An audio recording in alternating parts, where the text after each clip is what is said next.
All right, guys, let's take a look at this. We're going to talk about different types of faults that we've had. We've talked about these already. We know that there's three different types. They can either be a normal fault. We know that there can be a reverse fault.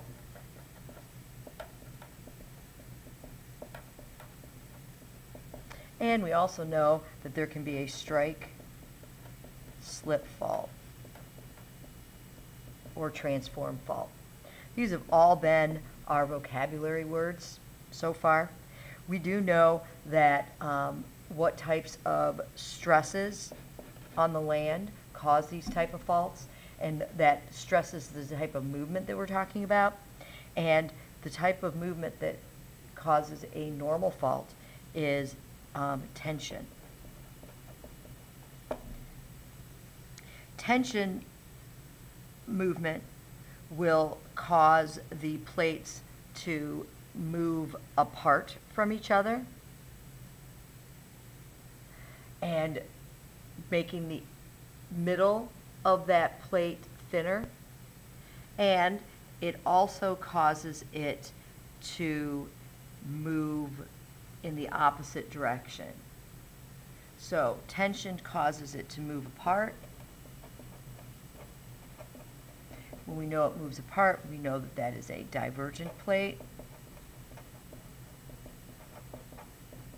So with that said, which one of our plates down here, again, this is in 3D, we always talk about that. It's not just the top layer that's moving, right? It's all the layers that are moving. So which one of these do you think would be a normal, where number one, the plates are moving apart from each other? Figure 1, 2, or figure 3? Do you think is going to be caused by tension, which is the moving apart of the plates there? So take a look. Number one, figure out which one of those is causing the movement away, and see if you can, number one, figure that out. Okay, take a look at those.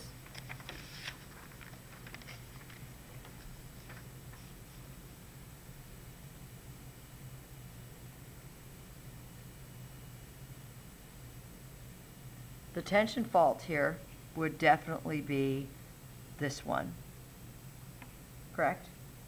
Because it is, we've got our plates that are moving apart.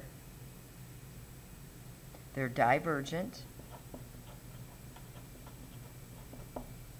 Okay, so that's normal fault. And the stress that we have going on here is tension. Okay? Now, let's look at our reverse fault. We know that our reverse fault is caused by compression, which are plates coming together,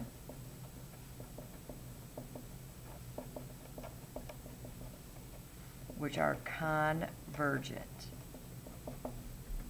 Right? And that's what we call a reverse fault. We also have movement of them going up and down also.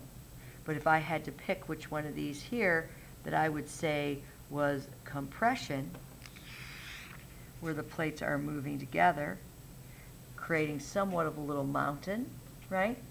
And also moving in this direction, I would have to say that that would be figure 2 right here, right? Because we have a convergent plate moving together, causing compression, and that type of stress, compression, causes a reverse fault. Okay?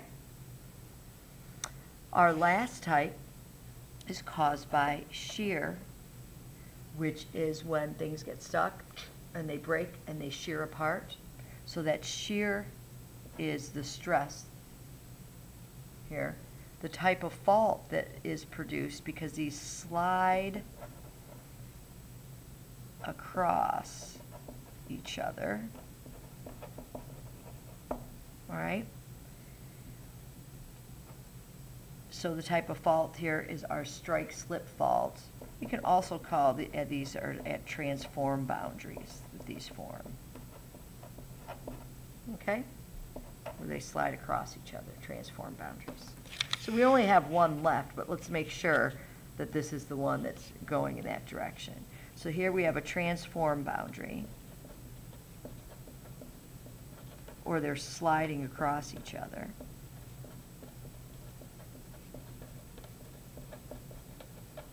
Right? And we call that a strike-slip fault, and the type of stress that causes it is a shear stress. Also, I would like you to take a look right now at the laminated pictures of the different types of boundaries on here, and I would like you to add detail on this sheet right here based on those laminated sheets, and I want you to add detail about what other types of movement is going on there. So take a minute, think about the definitions that we know, take a look at those laminated sheets, and see if you can add that stuff to there.